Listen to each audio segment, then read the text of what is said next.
Good afternoon. Good We here afternoon. kind of like a little early, but a little late, all at the same time, right? Yep. A little early, a little late. Yeah.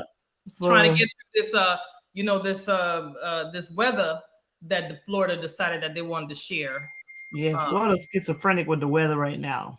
it's bad. Bad. Yeah. We had 2 cold days and then one rainy day. Yeah, and then today was warm and it was kind of raining. It like it didn't know what it wanted to do. I was like, "What you want to do, Florida?" It just People couldn't were make just breaking out the boots.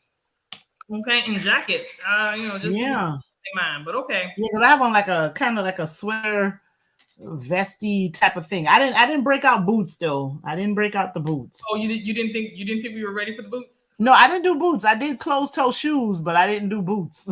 Oh, the shoes were closed toed. Okay. Yeah, which is like, most of the time, we show our toes like all year long, you know what I'm saying? So Right. yeah, so I was just like, okay, well, I ain't gonna go out here with the open toe shoes. So I at least did that. Gotta try to get away. And every time you see my head down, that's because I'm trying to share our page. So we want you to like, share, and subscribe. Yes, check us out on YouTube also. Yeah, We're trying to we subscribe to the trying to YouTube. build We're up. doing What we trying to do? What we trying We're to do? doing pretty good with the Facebook because with the Facebook page because I invite folks and a good number of them are liking the page. There's still some more who I sent the invitations to that didn't like the page yet, but it seems like every week we get a few more people that like in the page. However, we're not getting the same response on YouTube, but go ahead, go over to YouTube, Yeah, like the go say page. hi to us on YouTube We'll and drop that link one day. Well, we should yeah. probably drop that link When today. you have a few minutes, to listen to it and all that other stuff, you don't have to necessarily look at us, but you can listen to us. Mm-hmm. Just what you call it. So like, share, subscribe. Enjoy what we got going on. We're gonna talk all Mm-hmm. things politics, all things policy, all things everything. We're gonna do some in between too. Yeah. We got some information on Mr. Gates, Matt Gates in Oh. Florida. We're Well, that gonna was talk. something that we didn't. Those developments must have came about after we spoke earlier today. Yes, those developments. They just started posting them, and I was like, oh, so this is what we're doing. And I'm kind of glad because been waiting on this investigation and seeing if there was any going to be some if it would bear some fruits, but apparently it is. So, Well, I mean, it always had fruit. It was whether or not those people was gonna pick those fruit and go ahead and do something with it. okay. The man was doing some craziness now. So Uh-huh. we ain't gonna act like he wasn't in these streets, hanging out with young people and providing them with drugs and money The to younger, the go better. Apparently, travel with him. yeah. So what's good for the goose is good for the gander. So you just can't be out here trying to come after people and then not think people ain't gonna come after you. So I mean, you just shouldn't, think that you can engage in bad behavior, I guess, and not think there might be a consequence or something, especially when you're putting yourself front and center. You know what I mean? He's with the nonsense, and then he makes sure he stays in the news and in people's faces and stuff like that. So you're bound to bring some type of unwanted attention to yourself when you do that, I suspect. Yeah, especially the way you go about doing it. Matt Gates has been very, very inappropriate in public and sometimes downright disrespectful. Mm-hmm.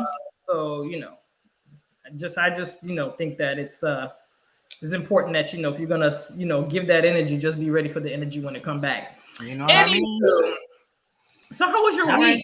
So did we introduce ourselves? I mean, y'all should know us by now, right? If you guys are tuning into the show, you all know who we are. Right? Y'all know who we are. We try to come to you every Wednesday. Every Wednesday. Around 5:30. We're here a little early today. Had to make a little adjustment to the schedule. Right. But we're here today. We're gonna talk about some things. And yeah. We found out some good information on Monday. We tend to be on a group about, it's called, I think, Black Women Win, or Win with Black Women. Win with Black Women or something like that. Win with Black Women, yes. So, we found some interesting, so now we had the census, and when we were on, I think we were pushing the census, I believe. In 2020, we had Odd Sukard come and talk about the census. Yes. So we pushed the census, especially in our community, our Haitian community, because Sandra and I are both from Haitian parents background, and we pushed it a lot. And as a result, there's some areas that are heavily Haitian population that came out in full force during the what is it? I forgot what is it? Well, during the push for the census. That in 2020, the Haitians came out and they made sure they were counted. We love y'all. And as a result, we were learning about the redistricting, right, Sandra? Yeah. The maps and stuff like that. So let's talk about some of those things and how this is going to affect us all in terms of representation and all that jazz.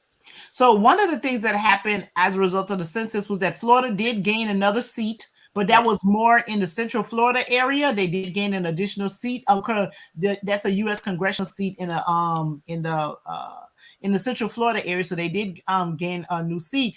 But some of what we were learning in the conversation, and I have to say that I do have to look into it a little bit more because I'm not extremely familiar with all the details of the map. But apparently, parts of Miami-Dade County and parts of Broward County, which is East Broward, that have a significant Haitian population, they had a very high turnout in terms of people submitting their census numbers to the tune of it was like a population growth of almost 200,000 folks. That's just right. Because people returned their census. Does that mean that 200,000 people moved into that area in the last 10 years? It could mean that, or it could just be that there was a really good push by grassroots organizations, Haitian radio, to let people know that how important it was for them to be counted, and the community answered the call, and they in fact did return their census. As Narnique said, we're the children of Haitian parents, and I know that my mother, when I went to go do her papers, do her census, it was already done. And I was like, Mom, you did it already? She said, yes, I heard it on the radio. And so I called your brother and told him to make sure he did the census for me. And so she was already counted. So she did hers before I even did mine, So yeah, so when I heard that information, I was like, I'm actually not surprised because I do know there was a big push. There's a Haitian radio guy named P. Mambouk. He has a whole radio station. He has a lot of radio shows. He's one of the most popular Haitian radio stations in South Florida. And I know he was talking about it a lot. And he really pushed for people to be counted and participate in the census. And he also explained and kind of took away the fear that some immigrant communities had, because remember, one of the reasons why counting the census started late was because the former president was trying to put an immigration question on the census, right? And so there was a whole bunch of litigation going on with that. So there were a lot of folks, particularly people of immigrant population, who was afraid to fill out the census because they were like, immigration, more undocumented folks, not necessarily immigrant themselves, but undocumented folks, they were reluctant to fill it out because they was like, oh no, immigration is going to come get me, even though census data isn't made public for 70 years, right? But they weren't talking about that part of it. So that did impact the number of folks that did respond to the census. So there was a lot of outreach,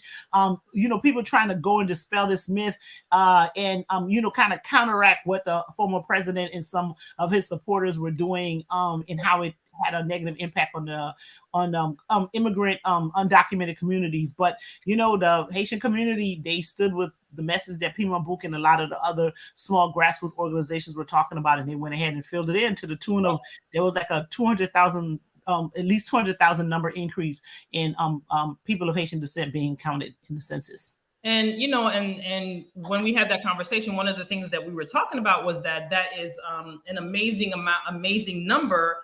And it also shows that, Haitian people have a very good political power force behind that, because when you get people to participate in how they did with the census, if you do the same kind of messaging and the same kind of outreach, you're going to get the same kind of results, especially when it comes down to voting.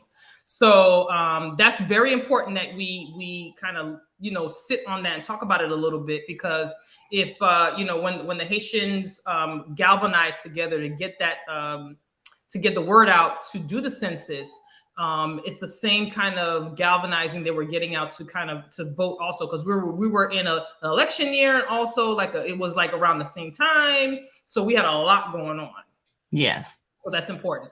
Yeah, 2020 we did have top ballot candidates because it was also the year of a presidential election, which those tend to be the biggest years for voters to turn out to vote. And that one was a big one, right? Because remember, Joe Biden got 83 million votes, and I believe the former president Trump got like 79 million. So we're talking over like half of the United States population voted in the 2020 election. That's like over 150 something million people. That's huge. That's huge. Huge number. So that's important. And what's important too is the maps, the redistricting maps. That could be good for the Republican-led legislator, and it could be bad for Democratic, the Democrats within the state of Florida. We did hear at that meeting some of the things that are happening in terms of some maps shows different districts changing numbers. Different areas are being encompassed in some places that were not there before, and representation will change. So we were, for me, I can't speak for Sandra, but for me, I was like taken aback because some of the places there's new first year or first term House representatives and Senate representatives that will see changes in their district. And so that could be good or bad, depending on how they decide that they're going to do the maps. So far, the maps don't look so hot and it doesn't look favorable to us. And we're still waiting because I know right now at the floridachannel.org for all things legislation, put that on the bottom there so you guys can see it. If you go to that website, you can get up-to-date information. I think it's out of committee and they're kind of discussing the district maps now.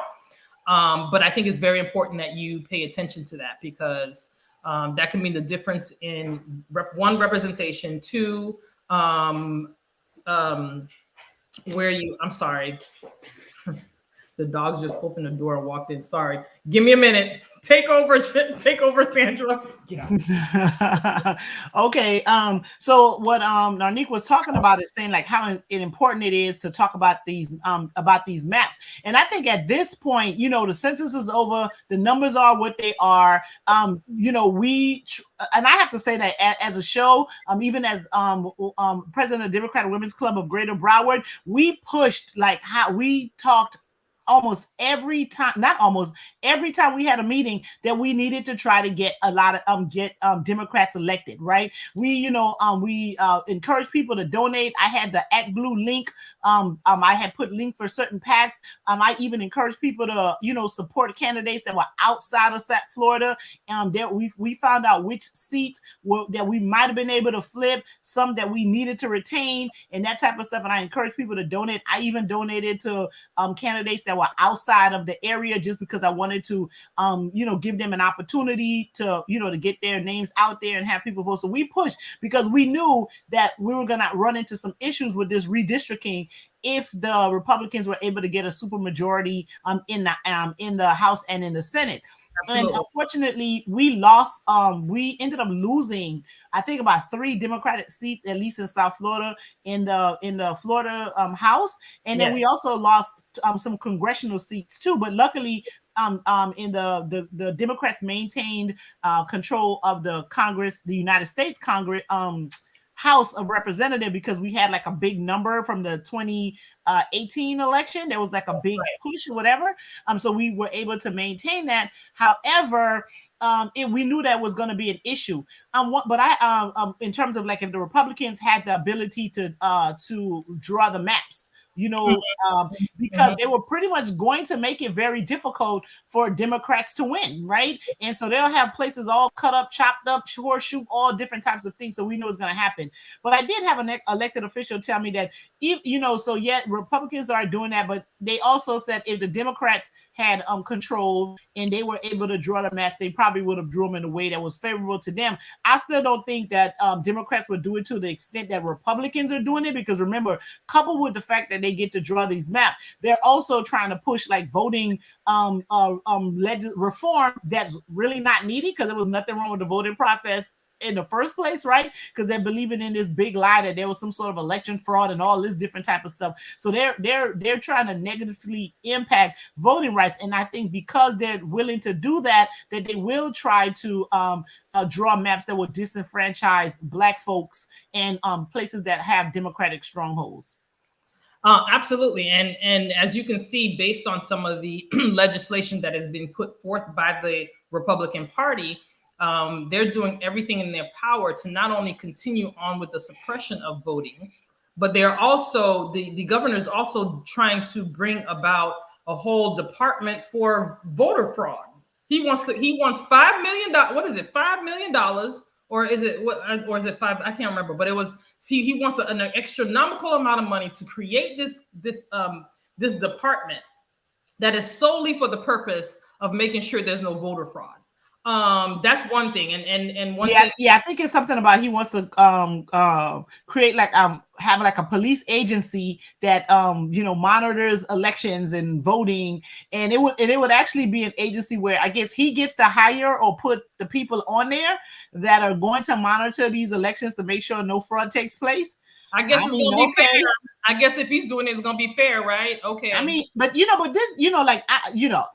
listen, I do a lot of immigration work. I do a lot of political asylum cases. I've dealt with cases where countries that have like very violent and toxic elections. I mean, I do a lot of Haitian cases, and during election time in those countries, it is a problem. The United States, we tend to not have those issues, and we were not having those issues before.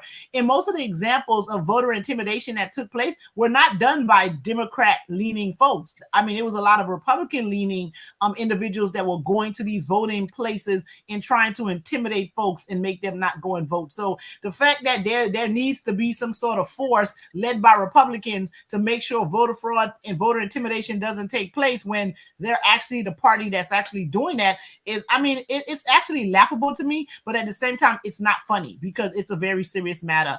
And I think it's just an effort to, as touched on is saying in the chat, to suppress votes and to intimidate folks. And I think mainly Democrats and people who lean NPAs that tend to vote Democratic. Absolutely. And, as we were talking about the redistricting, there was one state we were talking about earlier today, Sandra, and that state is Ohio. So the Ohio Supreme Court did strike down the House and the Senate district maps because it was unconstitutionally, or is an unconstitutional gerrymandering. Okay. They had to send them right back to the drawing board. So, while we do have the option of litigation, but what we learned at the meeting the other night was even though we have the option of litigation, those maps still can be in play. We would be stuck with those maps unless, I think, Sandra, you said something about an injunction if the judges. Yeah, if they make them, if they say that you can't start using these new maps, you have to continue with the old map until the matter is resolved. But if they did something like that, they would probably try to fast track that litigation to see, to get it to look the way they want to. But Ohio isn't the first state to say, nah, this map is ridiculous. North Carolina had the same issue a few years back. It was just so obvious what they were doing, in terms of like how they were trying to carve out certain communities, that the court's like, listen, I don't know how ridiculous you think I am, but this I can't do. And I suspect that's what Ohio did also, right. That the judge was like, even if I wanted to allow you to do this foolishness, there's no way I can do that. But I think one of the things with Florida is there might be a little slicker than the people in North Carolina and Ohio. Yeah, there's a caveat to the whole Ohio thing. I believe in 2015, if I read this correctly, in 2015, they had approved changes to the state constitution that limit partisan line drawing. So that helped them a little bit. But as far as Florida goes, I think they are a little bit slicker. And they've been slick already. We've seen how that, especially with a governor who says, he's going to do a woke legislation. I'm sorry. I have to laugh to stop from crying because it's straight foolery to me. How you have a woke legislation? How you gonna legislate wokeness? How you legislate people's feelings? Like, how do you legislate not hurting somebody's feeling or making people feel discomfort? How do you legislate making some folk not feel discomfort? Like layers and layers of foolery, because you have that way you don't want to make people uncomfortable about their race. I don't know who he think he's addressing that to, but it's not us.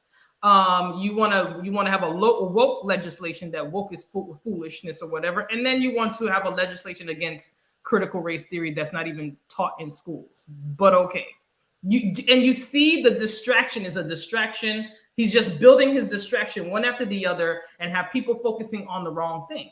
The wrong thing. The wrong thing. Mm-hmm. I think the Nicole, what's her name? What's her full name? Nicole. Where's my book? She's talking about 1619 Project. 1619 Project. I can't remember, but she goes by IDB Wells on Instagram. I mean on Twitter. But she's the one that wrote the book, or in collaboration with a whole bunch of authors, for the 1619 Project.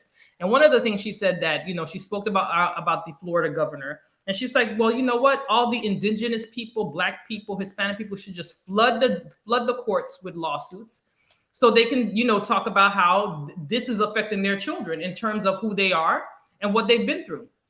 I can think of many lawsuits right now. Nicole Hannah Jones. Thank you. I can think of I could file a lawsuit today about a book my kid brought home and she was uncomfortable with it. I'm serious. But they don't care about Black kids' discomfort. Black kids go to school uncomfortable all the time. I mean, did you have a situation where somebody tried to touch a child hair? Girl, do you know I had that problem? Uncomfortable. You remember the conversation I had with you about my 12-year-old?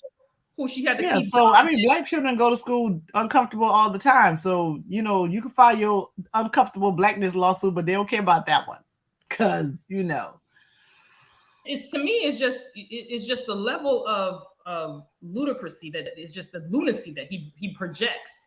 And we have real serious issues in Florida, and the top 3 issues you want to take over is critical race theory, your woke legislation, and basically legislating people's feelings. Mm-hmm.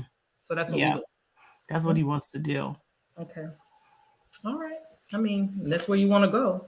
And apparently he's also, so I guess we're shifting, talking about the foolery of this governor.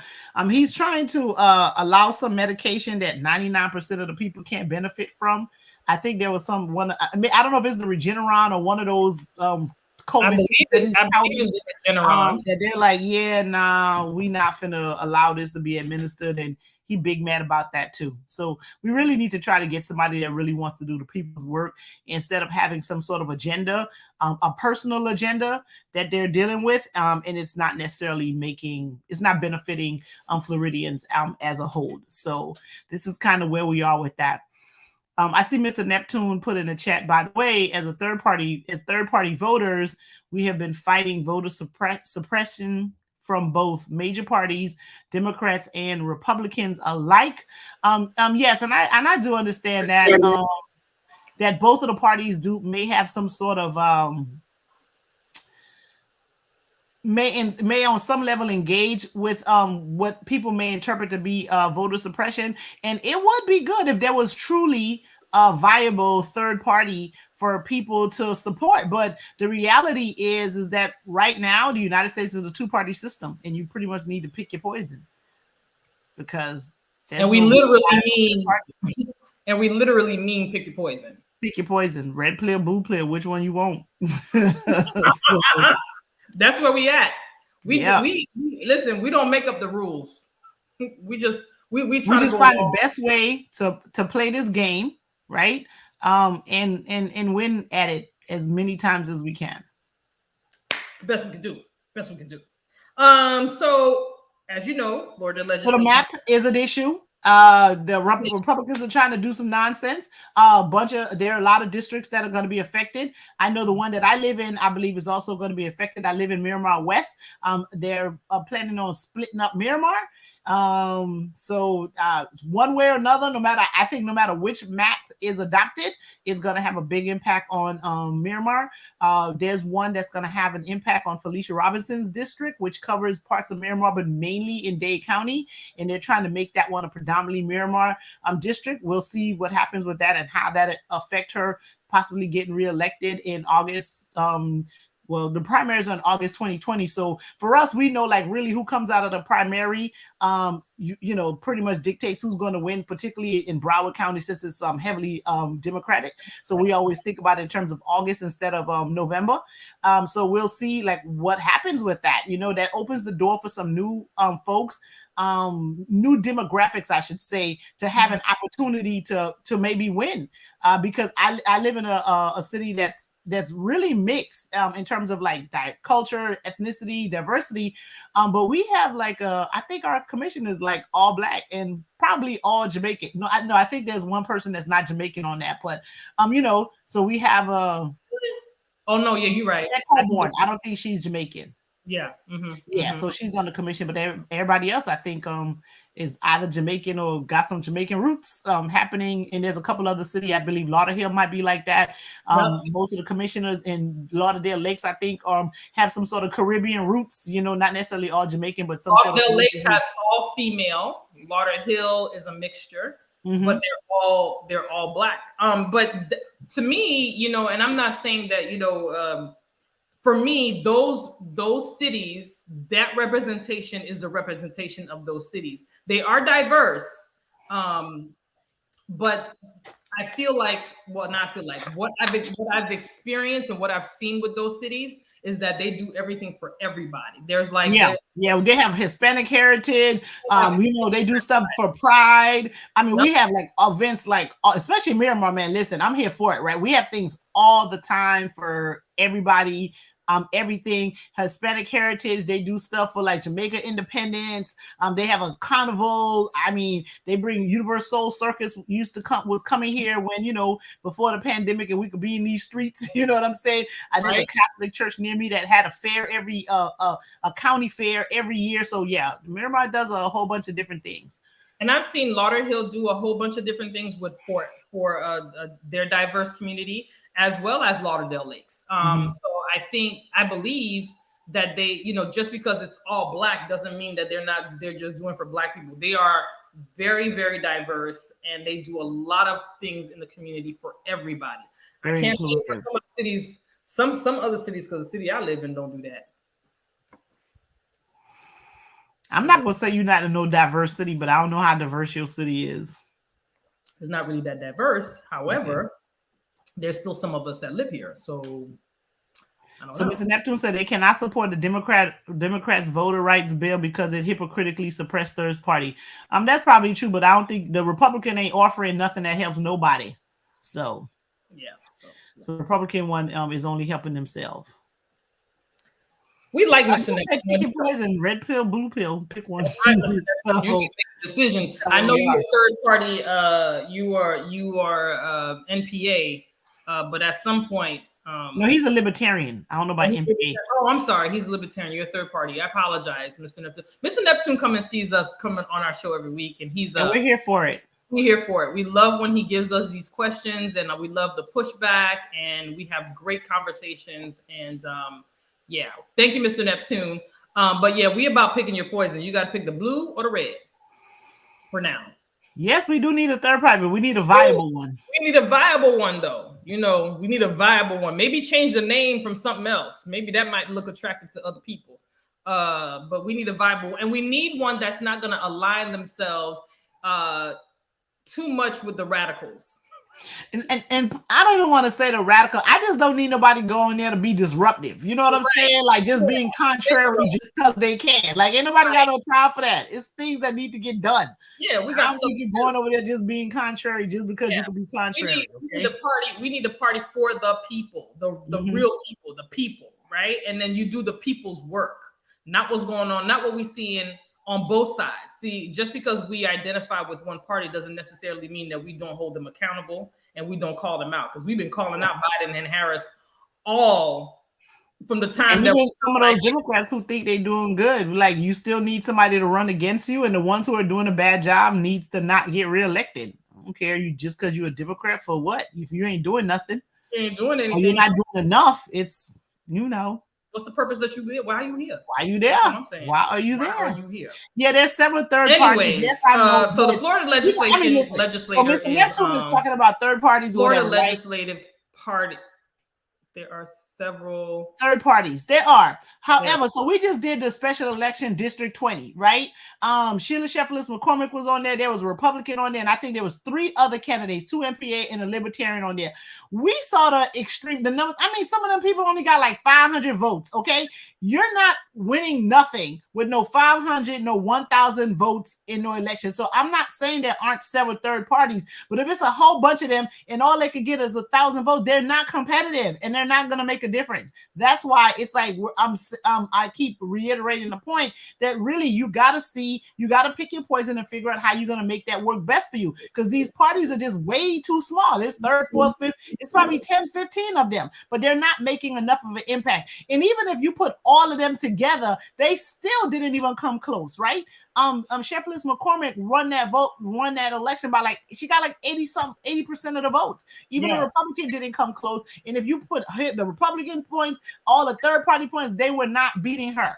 Okay, they were not beating her. It was not happening. The only time a third party came close, but then I think it was a disservice to the United States, was when Ralph Nader ran in Florida in the 2000 election, and that ended up that Gore ended up losing the state by like 500 and something odd votes, and Nader took a significant. So that was another one. Ross Perot also made a big showing, and I think Ross Perot was part of the 1992 election or something like that. Yeah. So he was a third party candidate that made a really good showing. But in Florida, Ralph Nader was in a presidential election in 2000. He made a big showing in Florida, and I think he cost Gore the presidency. You know what I mean? So all that was to me, that third party in that instant was a disruptor.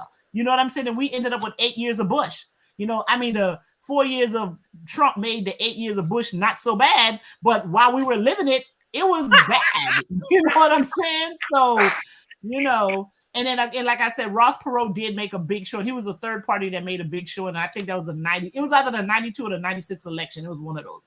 I'm thinking it was 90. It might have been 96, because I think I was in law school when that election was going on. It's the 4 years of Trump that make the 8 years of Bush not so bad for me. Listen, I'm telling you, I was one of the people in 2000 with the vote or die shirts. I mean, I literally. Yes, I had that. I remember when they were selling those t-shirts, you couldn't get them. I had to go to Homestead to buy them. And I think I bought like 20 of them, in Homestead. And I came and I gave them out to everybody. I was like, put this shit on, vote or die. We cannot have Bush in office. And he ended up winning, and it was mad crazy, But then after 2016, it went that level of foolery. I was like, oh my God. So question. When Ross Perot was 1988, that was Jesse Jackson was in 1988. So how was Ross Perot part of that? I don't know, but I could look it up. So Jesse Jackson was in the 88. When Bush it was 92. Yeah, it was 1992. It was 92 because 88 had Jesse Jackson in it. Yeah, it did. So so in 92, Bush won. Did you lose your mind? Did you say that it was No, Clinton won in 92. I'm sorry. Yeah, Clinton won. Clinton won in 92. So Clinton beat the Daddy Bush in 92 because the Daddy Bush won in 88. Clinton beat him in 92. He was a one-term president, and then in 2000, his son won. I mean, Gore made some mistakes and stuff, but if it wasn't for Ralph Nader, we wouldn't have had 8 years of Bush. I don't believe so. So that was a third party that had an impact, but I don't think it was for the best. It was the best thing for the nation. No, not at all. We ended up in all of these wars, Iraq, Afghanistan, all kind of foolishness. Child, listen. And the behavior was tolerable back then, to be quite honest. I mean, it was bad, but it wasn't like it felt bad. But I'm telling you, 16 made it be like, woo, you know what? Bring Bush back. You know what I'm saying? Shoot. I mean, 2016 to 20. I mean, it made that 2016. I'm still feeling the effects of 2016. We all are. We're living it.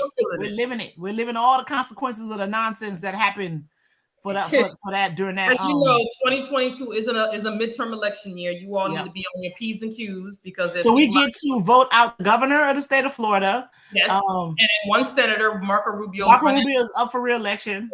Val Demings is running. Is running against him. Nikki Fried and Charlie Crist is running against DeSantis. So you're not gonna talk about what's her name? Tadeo? What's her name? Oh yeah. That's right. There's a Tadeo's in that race too. So there's 3 people. Okay. There's 3 people in that race. So pay attention to that, folks. The 2022 legislative session has started. It's been going on for about 2 weeks now. Bills that you all should be paying attention to: HB 11, HB 5, SB 164, SB 148. I'm gonna tell you what they all are in a minute. And then SB 620. These bills have the potential to disrupt your everyday life. Okay. HB 11 is our pet peeve because this is something we knew from way before the session started, and is Representative Alex Rizzo out of Hialeah, who has decided to bring a bill. I'm gonna keep saying it. Sandra and I are gonna keep talking about it, where you are going to be, if passed, and it will be, if it does pass, it will be effective as of October of 2022. Okay, that it will be a second-degree misdemeanor, or a $500 fine, or 60 days in jail recording a police officer. If they're, like, for instance, what happened with George Floyd. They don't want it to say that it's recording a police officer. They're going to frame it as obstructing a police officer in executing their duties. Yes. So if said police officer says to you, not stop filming, but back up. They got to tell you back up. They got to tell you to back up, and you need to film from all the way over there. And you're like, well, I can't see nothing from over there. Well, you're obstructing I'm trying to do my job, and you're stopping me from doing my job. Guess what? You stand in that same place, you can be arrested and be fined for a second-degree misdemeanor, 60 days in jail, or $500 fine. Now, co-host will tell you to go ahead and pay that $500 and take them 60 days in jail. We'll do a GoFundMe for you. Take that charge. Get that video.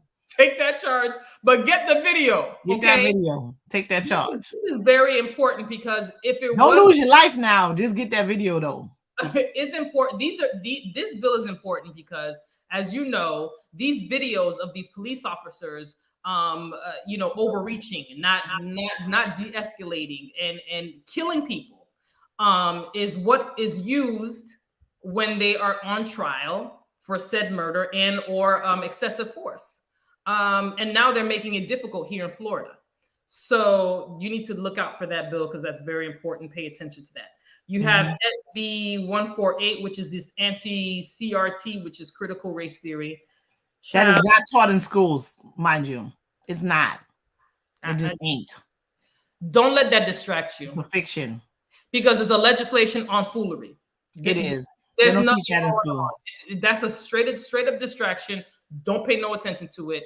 It is what it is. But I think teachers, professors, and business owners will feel a little bit uncomfortable, because now they got to tiptoe around what is how to protect the white fragility.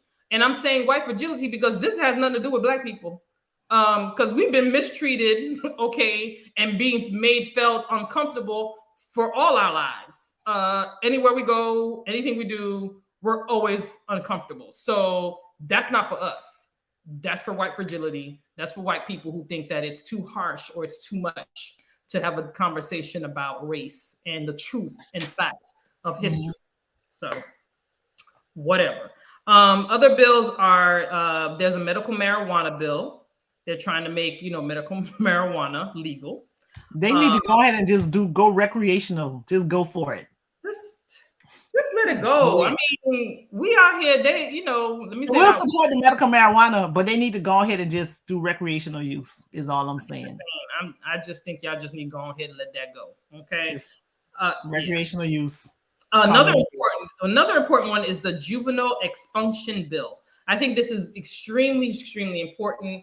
It's making sure that, kids who make mistakes are able to get rid of and not even have their juvenile records be part of, but they have to do it in a way that they do certain programs in order to get that to happen. And so I think that's a great bill. I think that it needs more teeth So I would need to look at that, because for the most part, juvenile offenses are not available to the public anyway.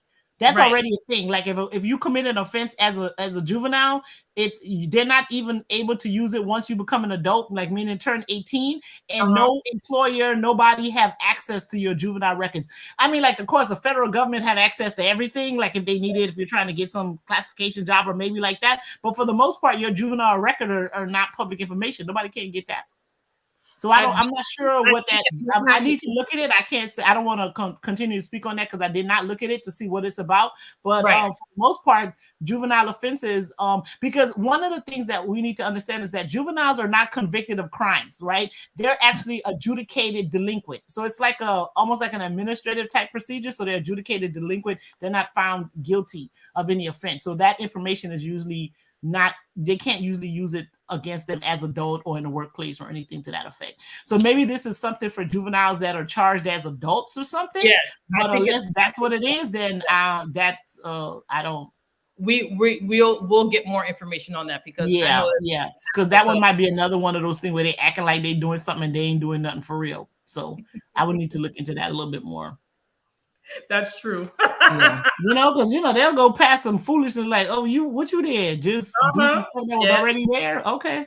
That's true. That's true. As we said, we have it on there, www.floridachannel.org. You can even type in bills or type in the words or the word that's associated with the bill, and you can find it that way and find the committee meetings about it and what they're discussing and how they go back and forth, which is good because sometimes you got to pay attention. It gives you an overview of the bill and what really is in it. One thing I wanted to remind everybody, we still have that Our Florida for Rent Help program, www.ourflorida.com, www.ourflorida.com. The Department of Children and Families is overseeing it, but you can get up to 15 months of rental assistance, and it's available to anyone who was affected by the pandemic, as long as you can show them proof, and it's for landlords and renters alike. So if you haven't had an opportunity, that is still open. There's still the website is still functioning. They're still taking applications, and there's almost a couple of $1 billion in that program for rental assistance. So take advantage of that. So one of the caucasities that we were just talking about is this SB 48, aiming to eliminate feelings of discomfort, guilt, anguish, or any form of psychological distress. That's the words they use, not mine. Felt by students about their race. The governor wants to have that out there and open. So in May of 2021, he had made a comment, and this is his comment, and I quote, "You teach the facts, you teach everything that has happened, but CRT is basically race essentialism. It teaches people to view that as the most important characteristic. And obviously, if you are a certain race, Caucasians and whatnot, the view that is the view that in a negative light, they view that in a negative light. Why are you singling out Caucasians, Governor DeSantis? I'm confused. You don't think Black people feel some type of way? You don't think we feel offended and uncomfortable about the past, the history? Because I have to tell you, doing my own research and learning my history on my own, I was in distress. Like the violence inflicted on my people from history, it gave me anxiety. So why would just Caucasians be viewed? And I'm confused. Maybe I'm missing something.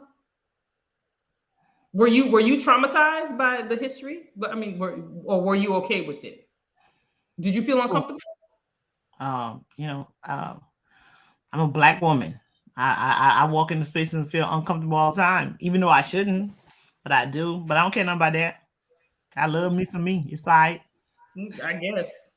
Whatever. All I'm saying is that we have all these foolery bills that's sitting out there, and people need to be paying attention. And how you pay attention and how you get involved is very simple. In how we present it is you have representatives that represent you, like in your district. You got your state senates, and you have your You have your House, Senate people who represent you. You just need to know what your district is. Very easy to find that information if you go on, what is it, browardsoe.org. You can even type it in just in your phone, in your thing or whatever. I put your city that you live in and ask what district it is, and they'll pop up and populate. These legislators, these elected officials, they work for you. And if you don't understand a bill or there's something's going on and you need some information, guess what? You can ring them up, send them an email, call them. I mean, we all have phones. Most of us, if not all of us, have phones that have, a search engine that we can look up and find information. We need to be proactively reaching out to our elected officials, proactively learning about these things or whatever, because knowledge is power, period. Yeah, because one of the things they'll say, like, well, we didn't hear from anybody. No one's complaining. We didn't know that they didn't agree with us. So call them and let them know. If you agree and if you disagree. Yeah. Let them know. Let them know what you're feeling. So we're coming at that time because we got a thing or whatever. But there's two things I want to mention. That we're still the Senate did not agree for the voting, the John Lewis voting rights bill. I don't know what our next steps are. Did you do what have you heard, Sandra? Oh, Joe Biden needs to just start signing some executive orders. That's all I'm gonna say. I'm all about the executive orders. People done showed you who they are. Believe them. There will be no bipartisanship. Let that go. Joe Manchin said that he was going to create a legislation that he was going to get at least 10 Republicans and not zero. He can't. No, he can't get two Democrats to he can't get the two Democrats to be on board, let alone 10 Republicans on top of that, bro. Come on now. No, sir. Okay. So an executive order, call it a day. At this point, be all right with it. Joe, you out here calling people sons of bitches. You should be able to do an executive order and get this done. A few of them. That's all I'm saying. Okay, yes. That's where we at with that. Also, Black Excellence. We have a Black Excellence corner, and we also have we did the Caucasian. That was the governor. We have a Caucasian corner. He was the governor. Okay, so that's with that. But that Black Excellence corner, something that we need to leave on a high note. I'd like to leave us on a high note. I want to say a couple things before we start leaving, though. Yes, go ahead. Okay, so there's still another special election that's happening on March 8th, 2022. Florida Senate District 33. Yes. Election is on March the 8th, 2022. Dr. Rosalind Osgood is the candidate, and Joseph C. is a Democratic nominee for that. And Joseph C. Carter, who also came on the show and spoke to us, is the Republican candidate in that race. So that election will take place on March the 8th, 2022. So District 33 still has to vote for their Senate. Right. And if you would like the seat that was vacated by Perry Thurston when he ran for U.S. District 20. Correct. And then we also interviewed both candidates. And if you would like to review them, please go on our page, Facebook as well as YouTube. And we have their names. You can just type their names and it should populate. And so you can see how both candidates. We did press the Republican candidate about the decision to become a Republican. And he gave us an answer. So if you'd like to hear it, go on, by all means, go listen to what he has to say. And we also press the Democratic candidate on a lot of issues because she is currently the school board member for District 5. And so, if you want to listen a little bit of our interview with her, we do that. When we come here, we ask the questions that the people want to know. Right? We don't ask questions like politically correct questions or whatever. This is not really a political show. This is just us educating people on what they need to do and how involved. Well, all things race and politics, though. Yeah, well, we're not too political. It is what it is. We are quite political in the sense that we side with one over the other. We try to be as objective, but sometimes we can't because we can't. Because I think there's a right side of history happening right now. So you absolutely right. You absolutely there's a right side to this, you know what I mean? Yes. there's a Yes. right side and a wrong side to some of the things that we're witnessing right now. And so if it ends up appearing as though we're favoring one side over another, I think there's a right side of history in some of the things that we're witnessing that's happening in the Absolutely. political process. I totally agree. There is a right and a wrong side, and we try to stay in this on the right instance. side. You know, there were some Republicans that I wouldn't have mind had they been the president. Me You know? neither. Me neither. Yeah, There's some. Yeah, there was some that I could stomach. Yeah. I sure could. Yeah, I agree. I agree. Mhm. So, So district. Mitt Romney runs in 24. I won't be mad if he wins and Me becomes neither. the president. I ain't even gonna lie. I won't be I mad. don't put it. I don't. I Yeah. think he lost in 12. I mean, Obama was just that good, but I think Mitt Romney also lost because he went off brand. He went off brand, and that's how he ended up losing. At least not being as competitive as he could have been had he stuck to his brand. Because Mitt Romney was the governor of the state of Massachusetts, and he was the one that was responsible for mass health. So Yes. he did a lot of progressive stuff, you know. Absolutely. So when he ran in 2012, he was off brand, and you know. But if he runs in 24 and he becomes the president, I'm good. I'm not mad at it. I'm mad at it. I can stomach him. I can. I mean, and he's not as bad as some of his other Republican colleagues. He's I think he has a fairness to him. He has a moral compass, you know. Yes. That's exactly. Thank you. Perfect. Perfect characteristic. Yeah. So he does. So I wouldn't be mad at it at all. Is there anything else you'd like to talk about? So March 8th is the District 33 election. Make sure you come out and vote for District 33. And then we will start trying to get all our candidates together. I'm gonna try to see if we can do it, make it early. We're gonna talk about our judges that are up for re-election. We're gonna talk about the major ones that are coming, but there are some smaller races going on in Broward, and we're gonna talk about that. And try to get these candidates in before it's time in before you know it, it'll be August. Believe it or not. And one of the things we want to point out too is like with this engagement and people voting is that young folks, we need to try to encourage young folks to vote more, right? And I've been trying to do that, every time I get an opportunity, I talk, but we really need to make more of an effort to target young folks, because we had a conversation with someone, and I don't want to call their name, so, because they, we didn't say we were going to talk about who it was that we spoke to earlier in the week. And he was talking about how, like, if the young folks who had registered to vote in 2018, it would have made a huge difference. I mean, it could have made a significant difference in the outcome of the governor race of 2018. You know what I mean? There was like over almost 50 or 60,000 students who had registered to vote but didn't vote. And had they voted, and we're talking about people in Broward County, which again is a heavily Democratic county, had they voted, it would have made a big difference. So we really do need to also, in our efforts to get people engaged, we need to get young folks, once they're 18 and they register to vote, we need to get them to go vote. And there needs to be campaigns that target that population specifically. So that's something else we need to work on. Yep, we'll talk, and then we'll push more on that. We'll talk about that more. So we're gonna round out with Black Excellence and the Book of the Week. So the Book of the Week, I'm gonna start with that first, is a book that Sandra told me to read, and she had read, and she was telling me bits and pieces, and it was so good. So I started.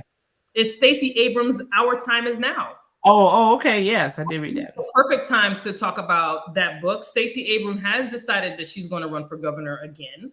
I hope all our viewers would go to her website and please donate to her campaign. $5, $10. Give her that Starbucks money for one day. Yeah, just give her the Starbucks money. Give her the Starbucks money for a day. Give her your coffee money. I mean, this woman has made circles. She is the single reason that Warnock and Ossoff won. Yeah, those two state legislatures. She has a blueprint on how to win. That book is Stacey Abrams' Our Time Is Now. So I suggest you all go get a copy, or Kindle it, or Nook it, whatever. But please take a time and read that. That's the Book of the Week. Black Excellence is about a Nigerian medical student. I should have given this to Sandra so she can say the names, because she's better at saying the African names. Okay, yeah. That I was married to a Nigerian, so yeah, I think it's Chidai Bere Ibe is the last name.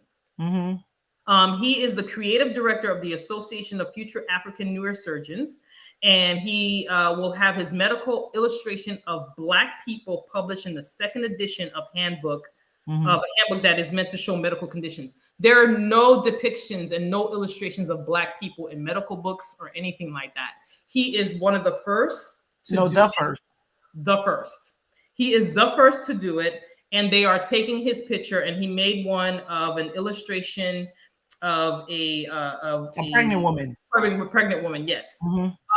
Please support this brother and support all he's doing, because and they're putting it in. I don't mean to cut you off, but they're putting in it because the photo came out and the photo went viral. People were just like, "Oh my God!" They didn't realize that they had not seen that, right? So it went viral. It took off, and so I'm telling you, that's Black excellence. Awesome. That's all Black excellence. Okay. Yeah, we're awesome. So, yeah. We would love for you. I found this article on the Root, ROOT. You can type in the Root in any section and pull it up, and just type in medical illustration of Black people or Black people in medical books, and that will pop up. It will populate. We'd like to push our people and push Black excellence, and he is the first, as Sandra mentioned. And one of the things that they were saying that was important about that too is because there's some skin condition that people of color have that you couldn't really. They couldn't really show that in the illustrations that they had before. So it's actually a game. It's absolute game changer that he did this, and he's gonna go far. He's gonna go far. Just with that alone, he's already solidified a whole his future. He good. He good. He's gonna be getting coins forever. With that one, he gonna be getting coins. That's that money you gonna make while you sleep. Okay, so he good. He gonna be making money while he's sleeping. And we're all about our people being. We're just constantly doing things, and we're the first, and we're the first, and we're the first. So I'm all about it. All right, so that's Black excellence. Any last final thoughts? Okay, so on the Black excellence tip, it's going, it could become Black excellence if Joe Biden do what he said he would do, right? So Stephen Breyer, one of the justices on the Supreme Court, announced today that he's going to retire, and that's going to give Biden an opportunity to put somebody on the court, right? And one of the things he said he was going to do was he was going to put a sister on the court, right? And not just putting not a sister on the court just because the person's a sister. We're talking about sisters that are qualified that probably should have already been on the court before, somebody named Kavanaugh, or maybe this Amy Bryant, what her name was, Amy Cody, whatever her name is. God forgive me. I shouldn't be so dismissive. I don't mean to be dismissive, but Amy Coney Barrett is her name. Judge Kavanaugh. There are some sisters that are on the federal bench that were far more qualified than both of them folks. Okay, and they managed to get on the court before one of these amazing women on the federal bench. So with Stephen Breyer stepping down, Joe Biden got an opportunity to get this right. Okay, so Joe Biden, you've been getting on my nerves lately, sir. Okay, so we need to you need to go ahead and get this one right. You getting on all our nerves. You getting on all our nerves. And I'm gonna need you. I'm gonna need you to not only get this right. I'm gonna need you to come back in our good graces. That's what I'm gonna need you to get this right. Get it together. Get it together. There is several dynamic women on the federal level that will be perfect. And I'm one of those people who believe it's not about just race and all of that stuff. Ideology is important too. But when you're on the court, you're supposed to be objective. You know what I mean? Your political views are not supposed to matter. You're supposed to go and do the right thing and interpret things in a way. But that experience, of being a woman, being a person of color is gonna be different. And I don't want to use the word people of color right now. I want to say Black. Because they could bring Asian, South Asian, all of that in there and give them that opportunity. No, I'm saying Black woman. Black woman. That's what no person of color, no Asian, nothing. And I'm not, don't be mad, don't hate, whatever. I don't need to go get no hate mails or nothing like that. I'm saying Black woman. Period. I'm going to. I don't want to go people of color. Black woman. I'm going to store people of color in a box real quick. Black I'm woman. not going to use that term no more. We had that conversation. I didn't say I'm not gonna never use it, but right now I want to be real clear about what I'm talking about. I'm saying Black woman. It's in that storage box. We put it in the storage box. That's where we put it. People of color is in the storage box for a bit. But Black women is what I'm talking Black about. woman. Black, And that's what you said, Joe Biden. Helped build this place, been here since day one. All that other stuff, I don't want to hear it. You were running for office, and that's what you had said. So I'm gonna need you to make sure you fulfill that, at least fulfill that promise. Fulfill that promise. Okay. That's what we need. That's what we need to see happen here. And that's how we're gonna end that. It's a whole bunch of them. A slew of them you could pick from. Okay. Get it right, Joe Biden, bro. Get it right, sir. You've been called out. Make sure that we see a black woman on that bench. That's all I'm saying. Don't make me have to bring that up again. And we'll bring it up again. We're gonna keep bringing it up until you go ahead and bring black woman. I mean, Asian sisters, South Asian sisters, these Asian sisters. Yes, I understand you. Yes, however, I'm right here, black woman. There we go. And that's on Mary Had a Little Lamb. And that's on that. And that's a period with a T. Period. You damn, you doggone Skippy. That's a period on period. Okay, with a T. All right. All right. So we'll see you all next week. We're working on something. Hopefully it'll come to fruition. And when it does, we'll make an announcement. But make sure you continue on wearing your mask and social distancing. We're still in a pandemic, people. We are. Pandemic, people. I'm gonna repeat it again. We're still in a pandemic, okay? The Rona's in them streets still. Right. Be decent human beings out there, okay? Just be decent human beings. That's all we're saying. You know what I'm saying? Just get yourself together and continue on. If you are practicing social distancing, if you are making sure that you're protecting others, keep that same energy until we reach the corner. All right.